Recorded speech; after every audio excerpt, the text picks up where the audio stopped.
Hello, everyone, and thank you for tuning in today to the Liberty Report.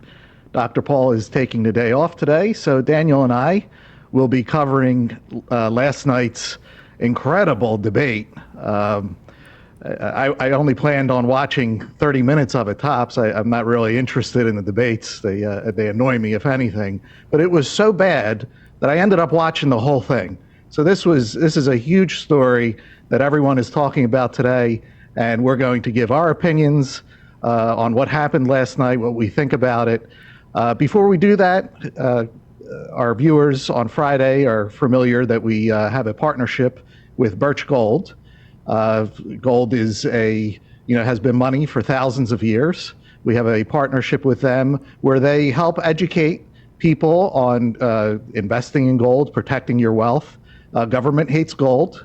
They hate that it is the real money because they cannot counterfeit it. So they much prefer digits and paper money that they can counterfeit to fund all their wars and welfare. So there are a lot of people that have no idea how to get involved in gold. What do you do? Who do you contact? Where do you start? We have a great partnership. We like this company very much, Birch Gold. They will give you free information on where to start, what your options are, even if it's not something that you're prepared to do this day. It doesn't hurt to at least know what options are available in the future. So we always recommend every Friday, please text Ron to 989898. That'll connect you with Birch. They will give you free information to get you started, and you can go from there to whatever suits your needs. So please do that. Text Ron to 989898. So Daniel, why don't you get us started on last night's debate? Well, like you, I was surprised at how dull it was in many places, and I was able to laugh a few times. I mean, I loved the Hillary-Trump debates before the 16 vote. I thought they were fantastic. It was great entertainment, but this was less so. I think a lot of the problem, Chris, was the rules. I think the rules just totally dampened the whole thing. Trump is the kind of person that has got to be in front of a crowd. He feeds off the crowd, and I don't think he was at his top. And if Biden hadn't been at his bottom, it would have looked worse for Trump. He looked good in comparison, but no live audience, terrible. This whole cutting you off thing, maybe it worked to Biden's advantage because they thought he'd be more prepared for it. Unfortunately, the meds wore off about 20 minutes into it, and it went downhill from there. But it just didn't have the dynamism. There are a couple of zingers, but I don't know how you feel, Chris, but I wasn't. Yeah, I laughed, but it wasn't that great. No, and I watched with several of my family members, and right from the get-go, once Biden opened his mouth, it was like, it was shocking to us. And I've watched a lot of debates throughout my life, and the thought that kept coming through my mind throughout the night was, what a poor reflection of American society this is. Or maybe our society is struggling, but this debate made us look worse than it actually is. It was shocking. And the state is only good at a few things. A, they're good at destruction, and B, propaganda. But propaganda this is what they specialize in. This is a organization of people that sucks trillions of dollars away from us. You have to have almost perfect propaganda to pull that off year after year. So, but their propaganda just fell to pieces yesterday. It was like the Wizard of Oz, where they just pulled the curtain in front of the entire world and showed this is what the United States is. What a huge embarrassment. So that was my thought. I mean, I think it's a fitting analogy, though. You have two geriatrics screaming, "We're number one! We're number one!" I mean, that is the state of the country in a way. I mean, and I think it was, it was not surprising to you and I, and of course our viewers who are very astute. But I think it was a surprise for a large portion of the country that gets its news from the mainstream media. They have Karine Jean-Pierre saying all of these clips and things of Biden looking like he's lost it. That's just cheap fakes. It's totally untrue. But trust us. Well, it turns out they lied to us again. It wasn't a cheap fake. It was a reality. And I think a lot of America who believes the mainstream media got a wake-up call yesterday when they saw the realities. No, I agree. And, we know that the media lies constantly. But, yeah, the cheap fakes, the fact that she even said that, it was nothing, there was no fakes. He showed the world the true condition. And the thing is, when you look at all the Democrats now, all the pundits and talking heads, it's as if they believed all of these lies the whole way through. It's like they're shocked. Many people that are on X, on social media, this wasn't shocking. We've known this, but they've been denying it so long. And, the right, you don't just want to pick on the left. The right does this with wars. Yeah. With Afghanistan and Iraq, we're always turning the corner and turning the corner. Afghanistan should not have been a surprise the way it just collapsed. Yeah. It was all lies, So they believe their lies, and then when it all falls apart, we're not surprised, but they're shocked. Yeah, shocked, I tell you. You think they'd know. But you know who else is shocked? Because they probably knew it, and you're right, they lie all the time, which is the mainstream media. And there's nothing they want more and demand more than power. The power to be the gatekeepers, the power to project government propaganda onto us, rather than, of course, Chris, the role of the Fourth Estate, which is to challenge the power on behalf of the people. That's what the media is supposed to do. Well, we're a sick society in the U.S., and so they feel have the opposite role, which is to protect the power because we get the goodies. Well, from the looks of the papers this morning, Chris, they are in full-fledged panic because, as you appropriately pointed out, we've seen the wizard, and it doesn't look like we were promised. So if you don't mind, Chris, I want to put up a couple of clips of just some headlines of how the New York Times, the paper of record, is having a massive freak out. If we can put that first one up, I'll just read the headlines. Pardon me, but that first clip is pretty telling because these are their heavy hitters. Thomas Friedman, Frank Bruni, and the House, op-ed. So Friedman says, Joe Biden is a good man and a good president. He must bow out of the race. And Frank Bruni said, Biden cannot go on like this. And the third op-ed is Ezra Klein, Ross Stewart, and Michelle, I can't even read it from here. Is Biden too old? America got its answer. And if you go to the next one, you can see, Chris, this is a graph that they had on their op-ed page of the people, of their pundits who believe Biden won and who believe Trump won. And it kills them. It kills them to reveal this. And one last, Chris, if you'll indulge me, and we've seen a couple of these before, but there's a couple of other ones. If you can do that next one. We've seen the first two, Friedman and Bruni, but Patrick Healy, I'm hearing high anxiety from Democrats over Biden's debate performance. And the other one, it's after the debate. I don't think Joe Biden should be running. So interesting that they're panicking, right, Chris? Yeah, and the part of me is a little suspicious about all this because, they will keep false stories alive constantly. They could tell us that what we saw last night was, make something up. They still call January 6th insurrection. And there's people still saying, oh, those vaccines saved tens of millions. So they can keep lies going. So the fact that there's this about turn right away, I don't know what it means or what's going on, but I am suspicious because they don't just fold that easily, especially when you're folding in the direction of Trump. Yeah. So, who knows what it all means. But, I'm a little suspicious about all of this. Well, Vivek Ramaswamy, who, despite some disagreements we have with his positions, is a pretty astute guy. He's no dummy, that's for sure. I think he had a good tweet. I don't know if you saw it, Chris, but if we can put it up, I think he basically captured what we've been saying in a sentence or two. If we can put that next one up. He says, the fact that anyone is shocked by Biden's brain-dead performance tonight is a scathing indictment of the media, which has gone to great lengths to cover this fact up for the public. Pithy, accurate, exactly. I think that's the main takeaway, Chris, at least for me. Yeah, and after COVID and the media, they went all in on COVID, and they have lost so many viewers, and we see the numbers of the chart just declining of the people that pay attention to the mainstream media. Yeah, they didn't learn their lesson because this is going to hurt them even more, especially the people that still believe them. I'm sure believed, oh, Biden must be okay. The TV tells me this every day. Yeah. And everybody that challenges it, they're told that they're crazy, that, these are cheap fakes. So once again, the people that believe the media, how many lessons do you need to learn to realize that these people are not serving you? Come on, guys, you got to watch the Liberty Report, if you want to know what's going on.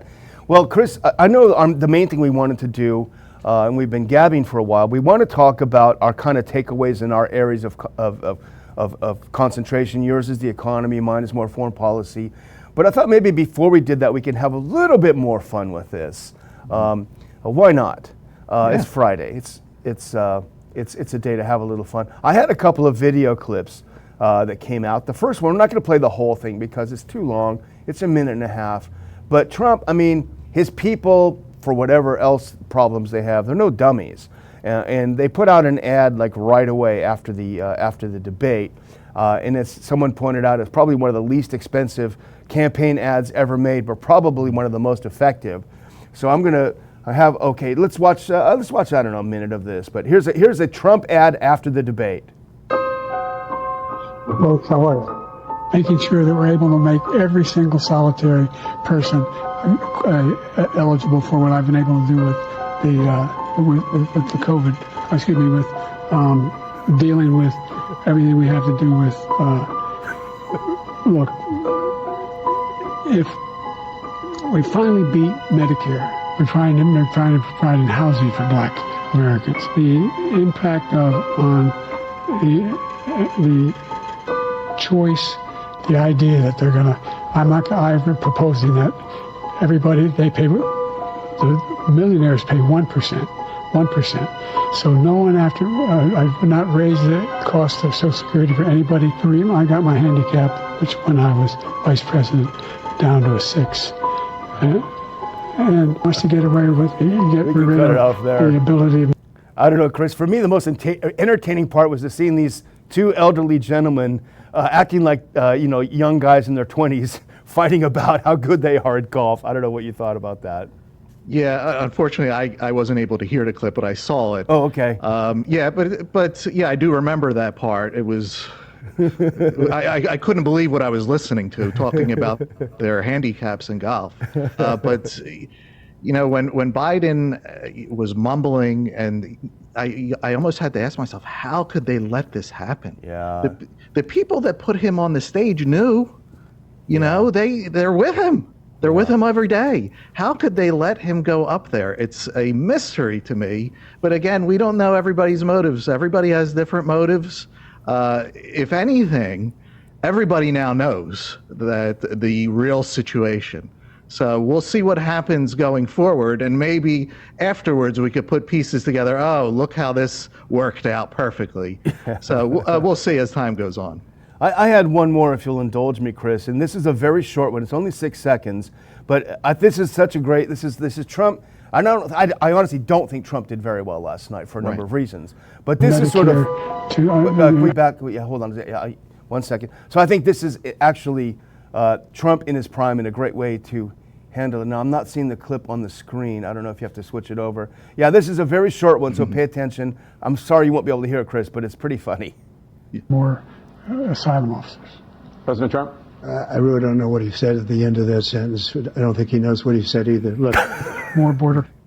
He said, Chris, I don't know what he said at the end of that statement, and I don't think he knows what he said at the end of the statement. Yeah, and that's the stuff we like about Trump. There were like 2 or 3 moments where I'm like, if he talked like this throughout the whole debate, it would have been a total, wipeout. Yeah. But, Trump, a lot of it was nonsense. We'll get into that. We'll get into actual issues. But, you can tell when he speaks from the heart and off the cuff, and that's where I think he's a winner. Yeah. He just doesn't do it often enough. Yeah. Now, do you want to dive into your couple of your takeaways on the meat of the debate? Yeah. We'll start off with the tariffs. This is something where Trump is just very bad. And I know it's political and why he does it, but tariffs are taxes that Americans pay. They are not taxes on China. Trump does not have any power to tax China. He can't send them a tax bill and say, you pay this or we're going to come after you. In the same way, China cannot tax us. I never get a tax bill in the mail that says, you pay this tax to us or we're going to send the gendarmes after you, okay? The American president taxes us, and that's what tariffs are. And Trump is bragging about how the government is taking in so many tariffs that they won't, so many taxes and tariffs that they won't get rid of them. That's our money. That's money coming from our pockets to the federal government. That is not what we want. We want less of our money going to the federal government. The only way that America could be competitive is to shrink the size of government, get out of the multitude of regulations that makes us totally uncompetitive, all the woke stuff, the DEI. We are uncompetitive in the world because of our own doing. And unless that gets addressed someday, and it will when we're forced into it, all this tariff nonsense is just more taxes on us and higher prices. So Trump is stuck on this. He does it for political reasons. I'm sure it gets him votes, but it's very bad for the American people. Yeah, on the foreign policy front, Chris, I was disappointed because I think in 2016 he very wisely ran as the peace candidate against Hillary, who is a warmongering monster, and I think it was very effective. I did not see that in him last night. I didn't see him saying, he did say once that this guy's leading us to World War III. That's great. But then when you get into the meat of what he said, and my good friend Kelly Vlahos did a good piece in Responsible Statecraft. You guys can dig it up and look at it. So she did a little bit of my homework for me. But the three things that I noticed, and she wrote about too, is okay. He attacked Biden for getting out of Afghanistan. Now that's okay. Maybe they didn't do it perfectly. I don't think Trump would have done any better. Probably we probably still would be there. But that's something you can't knock Biden on. That was inevitable. He said it was disgraceful how he got us out of Afghanistan. Come on, as our mentor and partner Ron Paul says, just get out, just go home, just march home. The other one was that he accused Biden of encouraging Russia to invade Ukraine. Now, I guess that would be a partially true because he did, but he did it when he was a vice president under Obama back in 2014. It didn't happen at the end of 21 and 22. And the third one that was just really dopey is that he encouraged Hamas to attack Israel. If I was president, Hamas never would have attacked Israel. As if the only reason October 7th happened was that Hamas was sitting around there saying, oh yeah, Biden's in office. Let's get in our lawn chairs and fire them up and go start this attack. No, come on. It just showed, a lack of seriousness about foreign policy, and I found that kind of disappointing. Yeah, I agree. And the one thought that came to mind, and I even tweeted it or put it on X, is this was American democracy in action. It was a total embarrassment on television. The entire world saw it. And I thought to myself, our country has destroyed so many nations. I mean, we could sit here and list them all, turn them to rubble in order to bring them democracy and freedom. I mean, what a disgrace. And we used to be the land of the free. You know that they don't even talk about freedom. The word liberty doesn't even come up. They never even mention it. It's all centered on the government. I'm going to do this. We did this. We gave free this. We're bringing prices. It's all about them. It is nothing about the American people. It's nothing about freedom, nothing about liberty. They won't even say the words. And, I'm sure that the world leaders that watch this saw this and said, this is a nation that is, it's just a matter of time. It's just what decisions will they make between now and then? Will they go into world war and finish themselves off this way? Or will, they bite the bullet, say this whole world empire thing is it's bankrupted us, and it's time to start taking care of America for once in the last 100 years. Hopefully it's the latter, but I'm sure they're all banking it on being the former. Yeah, that's a great point, Chris. That's exactly what I said as I took my empty wine glass to the sink last night when it was done. I said they were both competing. Now, I gave more to the people. No, I gave more to the people. No, I gave more. It's pretty disgraceful. But do you have another econ thing that you noticed? Just one more quick one. Yeah, the inflation. They like to talk about who's responsible.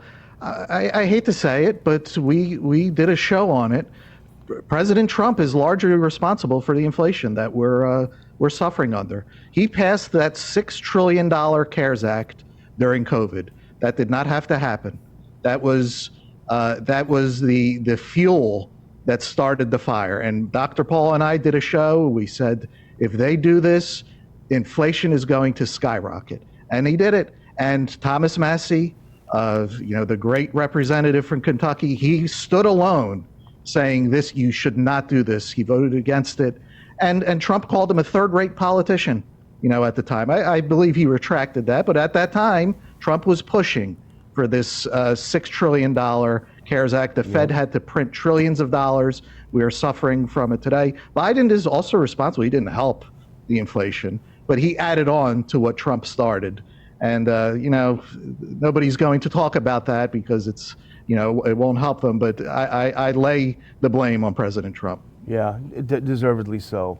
Well, the last one I had, I'm going to skip those last two video clips because we pretty much covered it. But Kelly, helpfully in her piece on responsible statecraft, had a part of the transcript. And this is a part where I'm going to give Trump like half marks, okay. Mm-hmm. But he's talking about Ukraine. He said, this is a war that never should have started. If we had a leader in this war, then he said, Biden led everybody along. He's given $200 billion now or more to Ukraine. He's given $200 billion. That's a lot of money. I don't think there's been anything like it. Every time Zelensky comes to this country, he walks away with $60 billion. He's the greatest statesman ever, or greatest salesman ever. So I thought that was a good part. He did say, and it was a clip, but we're not going to bother with switching over anything. He did say something, though, that may have shocked, again, the people who only rely on the mainstream media, which is he said that Ukraine is losing this war. Now, of course, he followed up by saying, if I was president, things will be different. But he did, that was a hard lesson in reality that a lot of people probably haven't heard. Ukraine's losing and they're going to lose, guys. So I thought that was pretty interesting. Right. I would only add, he kept saying that would have never happened.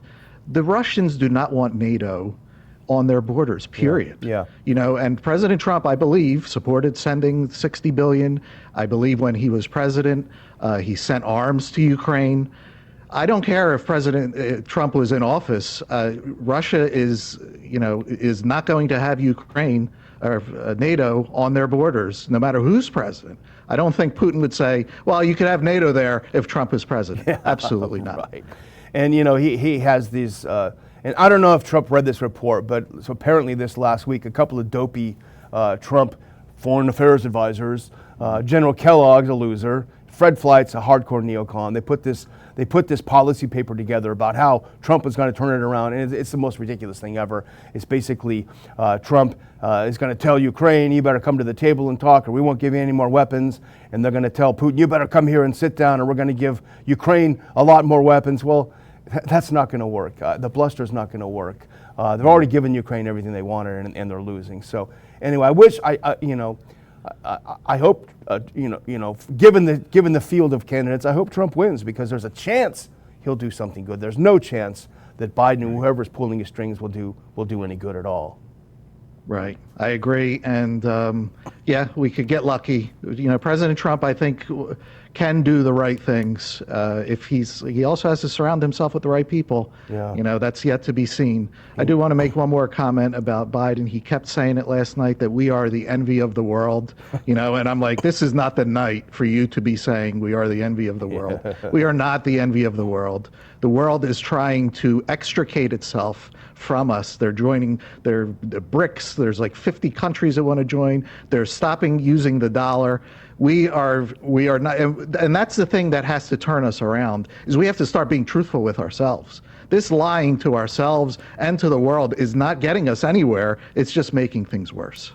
Yeah, the thing that people actually admire about America, the government does its best to stamp out, our ingenuity. I had a couple more clips to serve as my closing, Chris, and then I was going to throw it over to you if that's okay. Yep. To close out. So the first one now, everyone, as we started the show talking about, everyone is saying, oh my gosh, Biden really is bad. We got to find someone else. Now, Sean Davis, I'm not sure, I think he's with the Federalist, but I know he's a right-winger, and he had a tweet that's actually pretty good, pretty insightful if we can I know Sir Cohn's back there going nuts. But so this is a pretty good tweet. After spending 4 years bleeding about our sacred democracy, how exactly did Democrats plan to throw out every single primary vote, ignore every single primary election, and just install a new nominee? To which I would say, very good question. And the last thing I'm going to put up there, Chris, and I'm just going to say, be careful. This is a horror scenario. This is going to scare our audience. So what's it called? Scare alert. The whispers of Hillary Clinton 2024 have started. She's got her makeup on. She is ready for action, Chris. I don't know. The only reason I would like to see it happen is I want to see her go head to head with Trump again. So over to you, Chris. Yeah, thank you, Daniel. I mean, that's scary because if I can't imagine what the country would look like after her administration, and that's now we're taking a further downward spiral. But yeah, seeing them battle it out would be entertaining. We had a chance, and perhaps Americans weren't ready for it, but perhaps someday they will be ready for it. When somebody like a Ron Paul comes out and says what he said, I don't want to run your life. I don't know how to run your life. That's not what the government is here. You're free people to live freely. The government will be in the background to enable free people to, create a society that flourishes. We are on the polar opposite end of that spectrum, where it's all government all the time. They can't stop talking about themselves and what they're going to do. So we can turn this around. Perhaps someday somebody will come with Dr. Paul's message, and the American people will be ready for it. That's something exciting. So I'll close out, Daniel, what we talked about, and you mentioned this on the show almost every day, but I'll put my opinions in, and that's our conference coming up at the end of August in Virginia. We look forward to meeting everybody. We're in studios. I'm in my home. We don't meet our viewers, and there's so many of you out there.